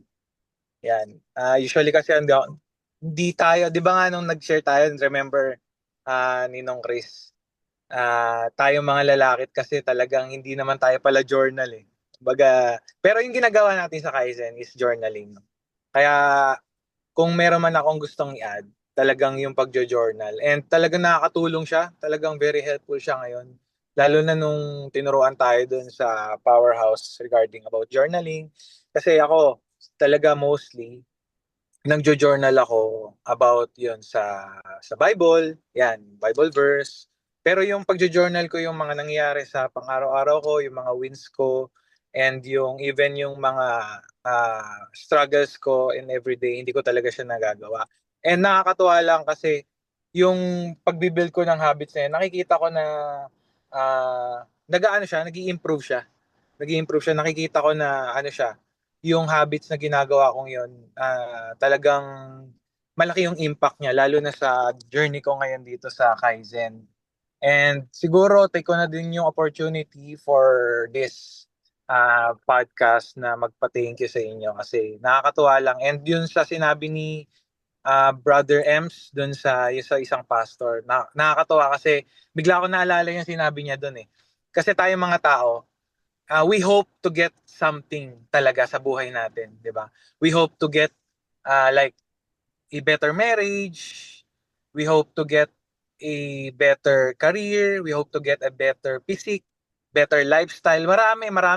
We hope, diba, we have to get a better chance in para mas malaki yung kita natin, something like that, di ba?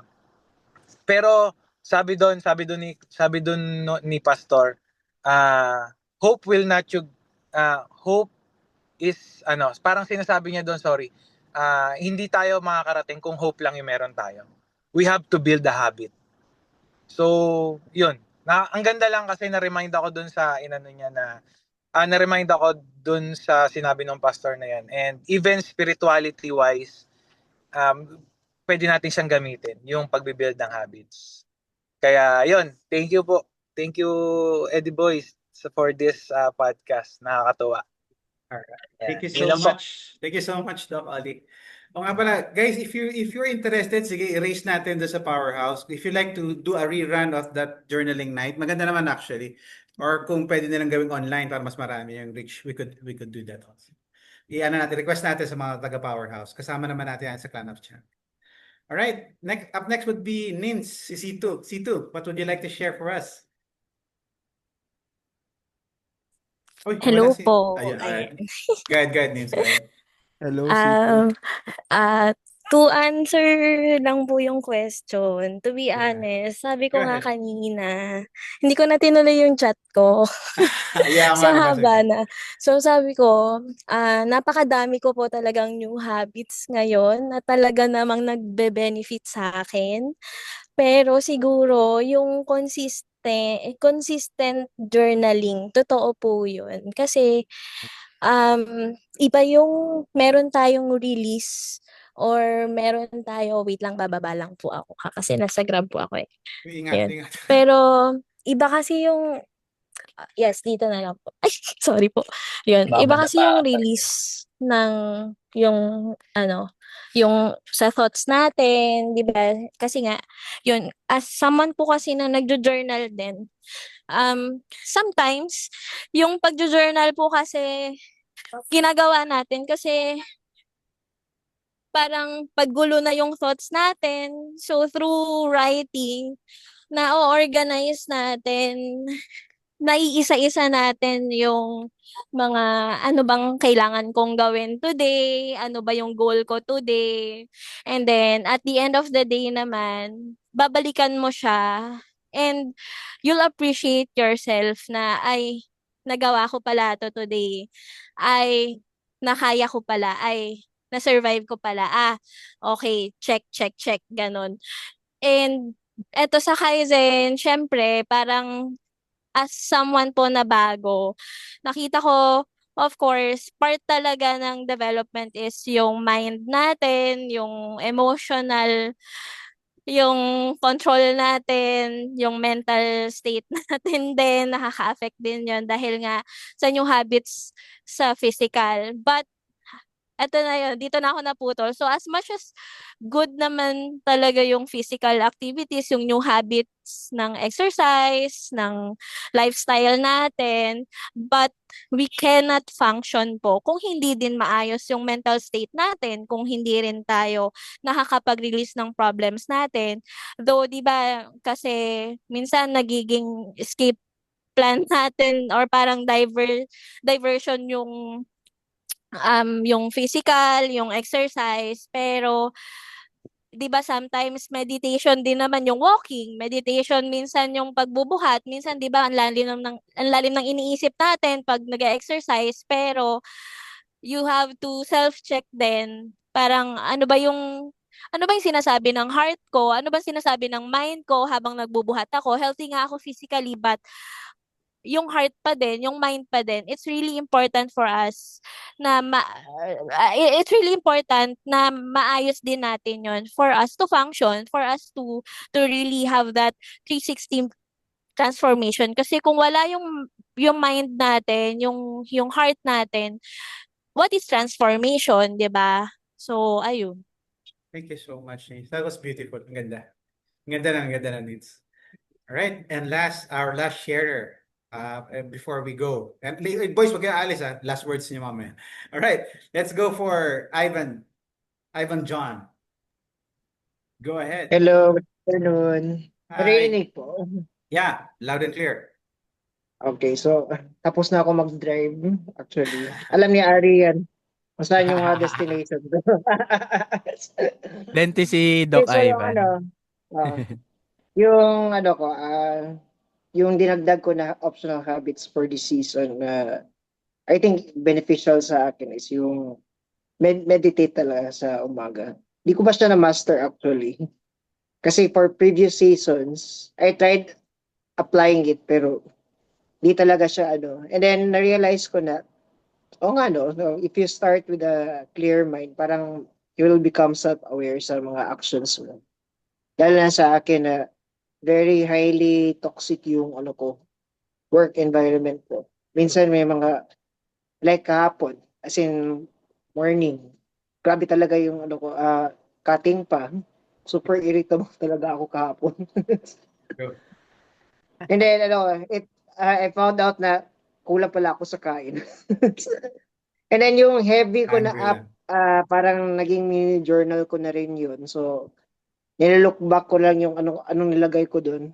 Anong day ba ngayon na na-experience ko to, ganyan, sort of ganon. So, yun lang, yung sa akin na sharing. Thank you so much, Shout Doc out pala Ivan. Go ahead, go sa ahead. mga traffic boys. Palagi kami nasa daan. Traffic. Yan. Yeah, traffic order. Yeah, right. Thank Mm. you so much, Doc Ivan. All right. Si Ruben at si Nico, dyan, on the background. Yun. Right, boys, let's wrap it up. What would be your last words for our participants? Let's start up with Coach JC. Coach JC, any last words for the guys? Ayun, reiterate ko lang yung sinabi ko kanina. Actually, yun na yung pinaka parang key takeaway ko para sa students natin is yung to take our habit trackers seriously talaga. Na kumbaga gawin natin siya, although kahit hindi natin siya maisulat doon sa mismong tracker, i-embed natin siya sa sarili natin na yung right 2 to 3 things, nabubulol pa rin ako, na gagawin mo for the day. Kumbaga, syempre, sa pagmamadali natin minsan, hindi na tayo makakapag-cellphone or makakapag-type sa laptop kung ano yung gagawin natin. Pero isipin natin or iset natin yung intention natin na kung ano ba yung gusto nating gawin for the day para, 'di ba? And then, yung sa gabi, yung mga wins natin, gaya nga na sabi ni Miss Yel, yung ano yung ginagawa niya kanina, parang gratitude list. So, parang siya yung nagiging listing natin ng wins eh, di ba? So, ayun, kumbaga para maging masarap yung tulog natin. So, maganda nga naman na mag-reflect tayo throughout the day kung ano yung mga nagawa natin or ano yung mga napanalunan natin during the day because of our, yun nga, sa habit natin. Kaya nga dito sa Eddie Boys, kaya ang ano na yung motto namin, 'di ba, is another day, another win. So, kumbaga, gigising tayo na may panibago tayong win. So, kahit anong sama nung araw natin yesterday, kumbaga, nire-reframe natin lagi or ire-reframe natin lagi na may napanalunan naman tayo doon, may wins tayo doon. Or ano yung may lesson tayong natutunan doon sa masamang nangyari sa atin from yesterday. Parang gano'n. So, yun. Before we close pala, lahat ng available, please open your cams pala. Picture daw tayo as requested by Kuya Ems. Kuya Ems, thank you for reminding I almost Ay, forgot that one. picture daw pala tayo. muna tayo. Picture pala muna tayo. Sige, sige. Ayun! Kaya pala, akala ko nagso-soda pop kanina si Gian, yung pala nagda-drive. Ayun. Nasa si Chayam. Ayan. Ayun. Pwede Driving, ba driving tayong eh. Eddie Boys na sign? Ganito lang, guys. Yung E. Kasi Three, naka three. Letter E. Letter E actually Tapos yan. nandito sa may sa sa may temple. temple. Oo. Yan na. Yan. Kasi daw yung E. Sabi ni Chayam. Isa sign language is E. Sa E, Okay, sa sign language. sign Pero language ito, is this one. ginawa namin game. ganito. 1, 2. Okay. All right. May naka-capture na? Meron. All Yes. right. Thank you so much. Wala yung shutter tone eh. Wala. Si Ari Naka-PC ata ako. Ari, you're the one who took it? Coach sa akin. JC. Si Coach JC. All right, Ari, how about you? What would be your last words for the Kinabahan ako guys? you're the one who took the picture. Napa-English ako. Okay lang, pasensya ka na. Kinabahan Alam mo ako naman. dun sa i-respond. Relax ka lang. Pag-uwam natin, alam mo naman pag-uwam natin, ano lang tayo. Pero sige, go ahead, Ari, what would be your last word for the guys? Yun lang. Gusto ko lang sabihin Tonyo again boys. na maging Tonyo intentional tayo sa lahat ng bagay natin. At saka wag tayong matakot mag-go out sa comfort zone natin. Kasi if there are actually habits na nasanay na tayo and it's hard to let go. It's hard to destroy. Especially yung mga bad habits na nagbibigay sa atin ng saya, ng dopamine.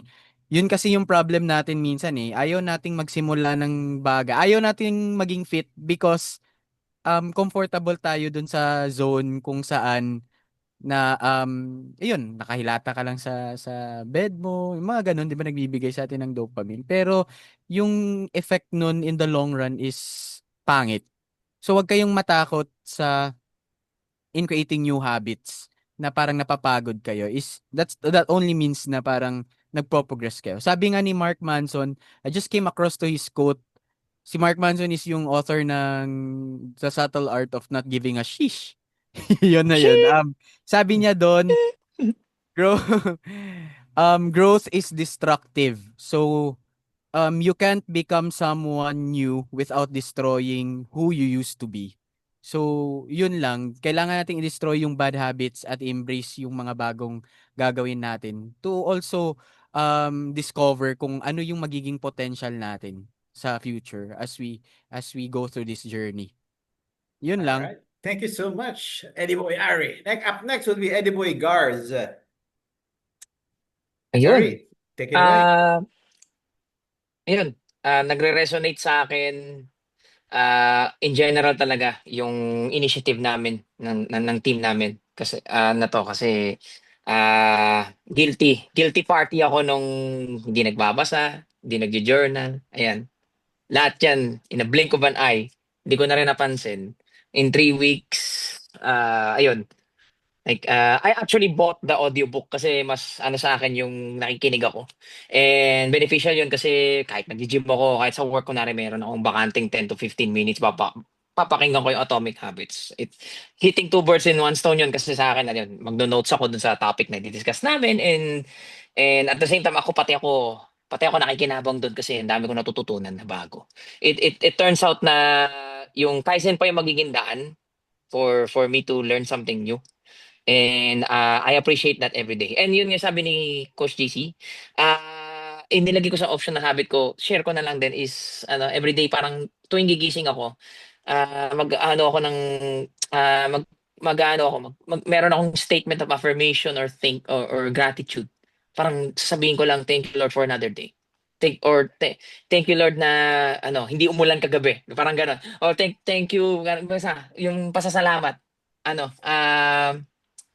Ayun. And then yung journaling nga yun. Wala pa akong structure. Hindi ko daw naka-attend doon sa powerhouses. Walang structure pero basta ang ginawa ko lang siya as a form of parang rin yun, ginawa ko siyang documentation. Kasi talagang kausap ko lang sarili ko doon sa journal ko. It's like everything na parang gusto kong sabihin na for now hindi ko sasabihin sa ibang tao or even sa asawa ko ganun. Pero yun, kausap ko lang sarili ko doon kasi pinupulis ko yung sarili ko. Parang ganun. Kasi within this journey, since first time ko nga sa Kaizen, it's something na I will parang babalikan ko. Kasi paano ko natapos yung 100 days? Parang ganun lang. Parang more of a storytelling for me din. So, ayun. Yung pag-develop ng good habits talaga, it's something na kailangan mong gawin with intention. Hindi nga sapat yung motivation lang. Yung sabi ko kanina sa chat, yung goals natin minsan vague, malabo. Malabo pa yan, walang clarity. Pero pag dinagyan mo yan ng specific details na yun, doon na yan magkakaroon ng fruition. It's like sa basketball, lagi sa logic ko is sa basketball kung wala kayong play, bara-bara lang kayo nagpapasahan ng bola diyan, wala mangyayari, di kayo makaka-shoot. Pero kung meron kayong structure, meron kayong nag-guide din sa inyo. Meron kayong coach na sabi, uy, hindi, dito ka pupwesto. Hindi, ikaw dito ka. Kasi yan yung play natin. Yan, mas organized, mas magiging effective yung ninyo, yung offense ninyo, di ba? And then same sa defense din. So, yun lang sa akin. Thanks. Thank you so much, Eddie Boy Garz. Up next will be Eddie Boy Gian. Gian, go ahead.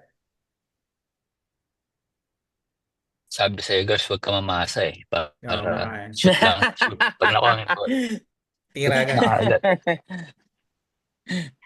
And ayun sa akin naman yung, ayun nga, yung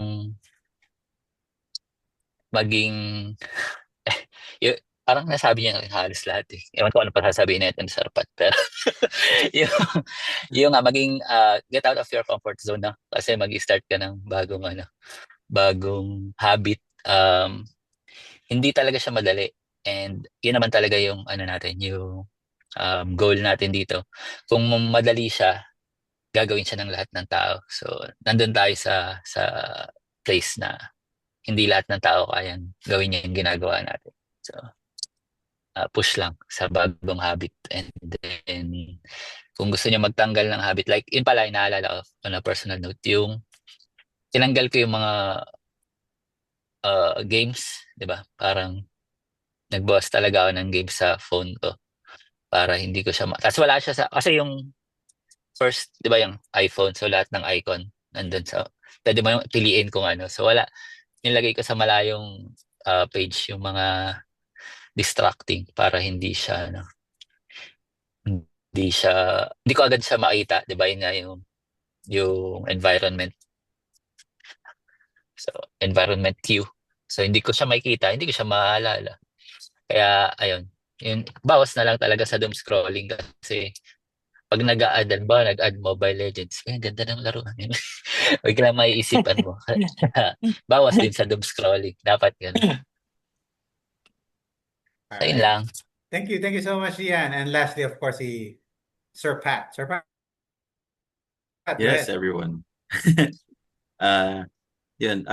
Sa akin naman ang masasabi ko lang, gusto ko lang rin sabihin to kay Doc Oli kasi tinatanong niya anong type of learning daw yun. Kasi we have different types of learners. Visual, auditory, reading/writing, and kinesthetic learners. Kinesthetic learners are those who learn by doing it actually.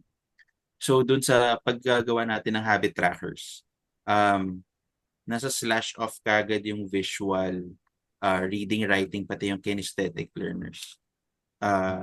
For auditory, ayun, nalalagay na rin naman natin yun as need natin ng iba. Pero pag ginagawa natin kasi yung habit trackers natin, napapaisip tayo eh. Doon pa lang, nag-journaling na tayo actually kung iisipin natin eh. Ang galing ng ginawa ni Cici na yun kasi doon pa lang, na-form na rin kagad sa atin yun. Yung thinking, yung way of thinking na yun. Without us actually parang siya yung nagbibigay ng cue sa atin eh. Diba? Tinitrigger na yung cue na yun sa atin to do that. And in turn, of course, yun yung reward natin. We are the cats that push the button for us to get that reward. Diba? Kung isipin lang rin natin. Yeah, Tama. yun. Masasabi ko lang, know your cues. Naka-mental note ba yan or naka-take down sa journal nyo, know your cues. Forward tayo dun sa 1% every day. Positive 1% every day. In terms of goals, Improvements, yeah. bulkers lang yung bulkers lang yung positive ang ROC. True. Ayun. Thank you everyone. All right. Thank you so Thank you, much, thank Sir you. Pat. Actually, wala na. I won't take much of your time. Guys, thank you so much for joining us for the second edition of Chapter Chats or EdiBooks. Thank you so much. We're inviting you for the next session. The next edition would be on the 23rd, all right? Immediately this week. Next week, I mean. The 23rd is this Saturday. 11 o'clock. Same same Zoom link. All right? Guys, thank you so much for bearing with us. Alam ko nakakagutom na, pero thank you so much for bearing with us. Guys, Thank you. thank you so much. Thank you. Thank you, Thank you. everyone. Load na lang namin yung replay, promise. All right, bye guys. Thank you. Thank you so Bye. much. Thank you. Thanks everyone. Thank you. Thank you po. Thank you so much.